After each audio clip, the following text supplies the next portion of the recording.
I got the cash in the bag, stadium packed. Born a rock star in this life, gon' live it up on the attack. Baby, I'm bad, I just wanna get caught up in this life. I'm crazy, I'm mad, doing no cap. Only God wants, so you better go live it up. Cash in the bag, stadium packed. Baby, I'm bad, Yeah. baby, I'm bad.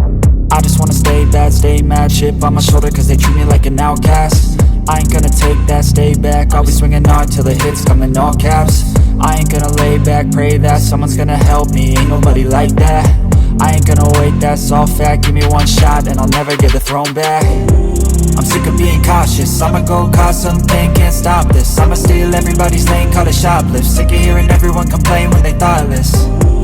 Taste the pain, it's like candy canes. It makes me go change into a better frame, into a better name. Society's insane, we all live for fame, yeah. Cash in the bag, stadium packed. Born a rock star in this life, gon' live it up on the attack. Baby, I'm bad, I just wanna get caught up in this life. I'm crazy, I'm mad, do it no cap. Only God wants, so you better go live it up. Cash in the bag, stadium packed. Baby, I'm bad, baby, I'm bad.